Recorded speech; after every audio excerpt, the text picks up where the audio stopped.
ने जब संसार बनाया तो संसार बनाते बनाते परमात्मा पहले हर जगह मिल जाता था, सबको ही। शुरू की बात तो लोगों की अपेक्षाएं बहुत हुआ करती थी कि हमें ये दे दो, हमें वो दे दो। भगवान बड़े परेशान होते थे, ब्रह्मा जी बड़े हैरान हुए। एक तो बनाया, ऊपर से अब सब मुसीबतों को झेलो, परेशानियों को दूर करो।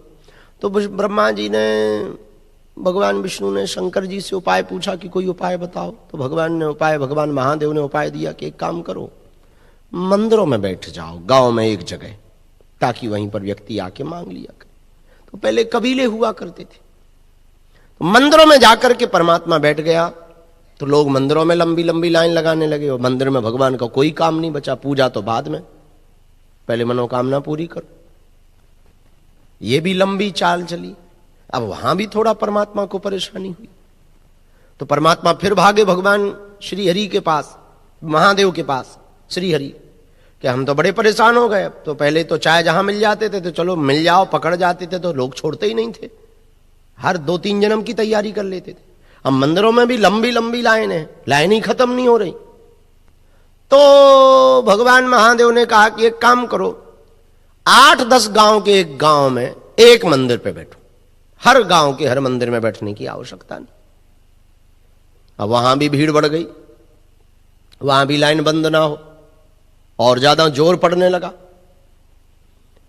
तो भगवान महादेव ने कहा कि एक काम करो, दुनिया के एक जगह पर बैठो मात्र। परमात्मा भगवान दुनिया की एकमात्र मंदिर में जाके बैठ गया।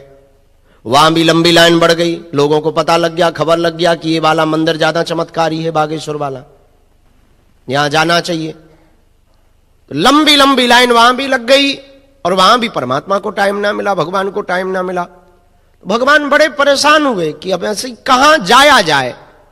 आदमी से बच पाना बड़ा कठिन हो गया है, और आदमी है ही ऐसी खोपड़ मंजन।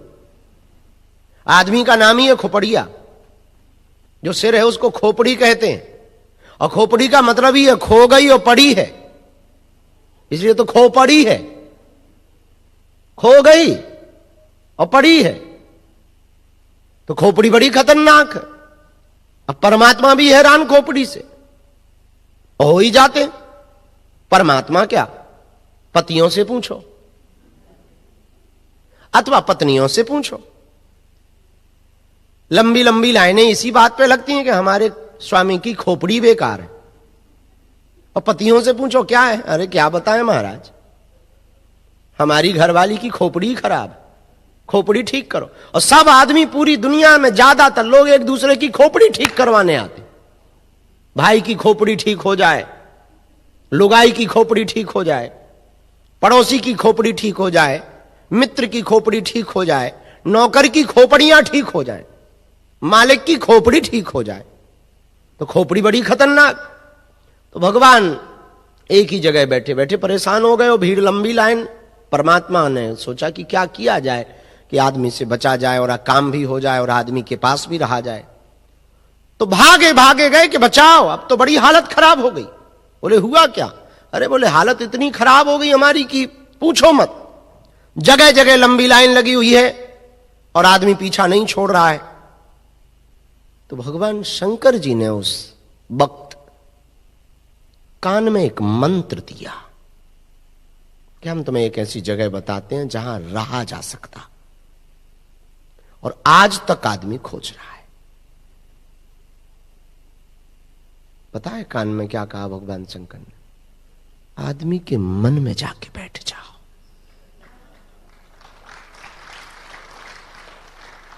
मंदिरों में बैठोगे तो ये खोज लेगा, बड़े बड़े तीर्थों पर बैठोगे तो ये खोज लेगा। आदमी के दिल में जाके बैठ जाओ, ये बाहर खोजेगा, अंदर नहीं खोजेगा, ये पा नहीं पाएगा, और जो अंदर खोजेगा वो पा जाएगा। आज तक परमात्मा उसके बाद अभी भी बैठा है, अंदर बैठा है और दिल में बैठा है। बस हम लोगों ने बाहर खोजने की जिद की, कोशिश की, और आज तक तुम लगे हुए हो, हम लगे हुए हैं। बाहर खोजने वालों की लंबी लाइन लगी हुई है, और वो आज तक नहीं मिला। और आपके जीवन में मात्र एक दिन ध्यान की बात घटी, थोड़ी सी, वो भी आपने प्रैक्टिस की, ध्यान की, यही कहा, प्रैक्टिस की थी थोड़ी सी, और आपको नए नए अनुभव होने लगे। और विचार करो कि जब ये सच में तुम्हारे अंदर ध्यान आ जाएगा तो क्या क्या अनुभव नहीं होगा, क्या क्या नहीं घटेगा, कितना आनंद नहीं आएगा, कितना उत्साह नहीं भरेगा, कितनी प्रसन्नता नहीं भरेगी। लेकिन उसमें भी एक बात है, वो पते की बात है, ये मन तुम्हें फिर चालबाज में फंसाएगा। घर जाते ही कहेगा कि चलो ऊर्जा संचय तक तो ठीक था, अब कौन रोज सुबह सुबह उठे, 3 बजे उठे, फिर ये करे फिर ये करे, और उससे हो भी क्या जाना है। कुछ चीजें, हर चीजें हो जाने के लिए नहीं की जाती हैं, की जाती हैं करने के लिए। और हम सिर्फ इतना कहेंगे कि आपके जीवन को आपको समझना है। कल हम बैठे थे तो हमारे एक बहुत प्रिय वो आकर के हमसे कह रहे थे कि हम चाहते हैं कि आप ऐसा आशीर्वाद हमें दें कि हम जहां भी उपस्थित हों या जहां भी बैठें वहां प्रेम अपने आप बटने लगे और प्रेमास्पद दिखाई पड़ने लगे और सब जगह एकदम प्रेम की बहार आ जाए, ऐसा कुछ हमको आशीर्वाद देने की कृपा करें। तब हमने उनको बहुत धीमे से अपनी बात में कहा कि प्रेम बांट देना या प्रेम पा लेना प्रेम की सफलता नहीं है, प्रेम हो जाना प्रेम की सफलता है। तो कल जब हम बैठे थे अंदर जहां बिला पर रुके हैं, अद्भुत बात यह है कि जहां हम रुके हैं बाली में, जिस बिला में रुके हैं, किसी समय में उसी बिला में अटल बिहारी वाजपेयी जी रुका करते थे और हमको भी वही बिला छांट कर दिया गया। तो हमने बल्कि समझाया कि इस लायक हम नहीं हैं, लेकिन हमें भी वही दिया गया, तो हम तो वो देख करके उतने में ही खुश हैं। तो हम जहां रुके तो वहां हम कल कह रहे थे कि ध्यान इतना गहरा उतरना चाहिए, इतना गहरा उतरना चाहिए कि ध्यान में और तुम में अंतर खत्म हो जाना चाहिए। आप अलग हो कि ध्यान अलग है, यह भेद मिट जाना चाहिए।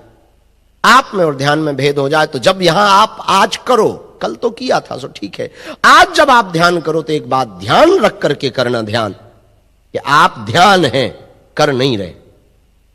डूब जाना, एकदम सराबोर हो जाना, जो होना होगा सो होगा, ज्यादा से ज्यादा बेहोश होगे, गिरोगे, इतने से ज्यादा क्या होगा।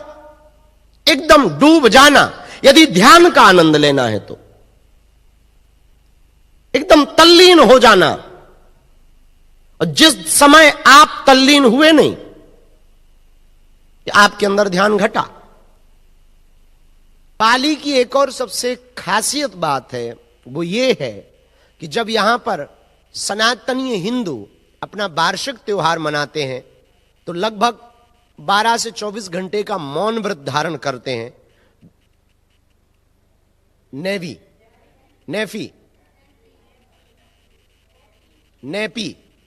नेपी के रूप में जब नववर्ष के रूप में मनाया जाता है तो मौन धारण करते हैं। तो अद्भुत बात यह है कि लगभग 12 घंटे के लिए एयरपोर्ट की गति भी रुक जाती है ताकि आवाज न आए। होटलों की लाइटें बंद होती हैं और किसी को भी लाइट जलाने की अनुमति नहीं होती है। हिंदुओं के इस त्योहार में हर एक व्यक्ति सम्मिलित होता। और अद्भुत बात यह कि बाली में जिस दिन हिंदुओं का यह नेपी त्योहार होता है, मौन साइलेंस का त्योहार होता है, उस दिन मस्जिदों से पढ़ी जाने वाली अजान का लाउड स्पीकर से बयान नहीं, लाउड स्पीकर से नहीं पढ़ी जाती। इतनी यूनिटी है, इतनी एकता है, इतनी अद्भुतता है। यहां लगभग 17,000 से ज्यादा आइलैंड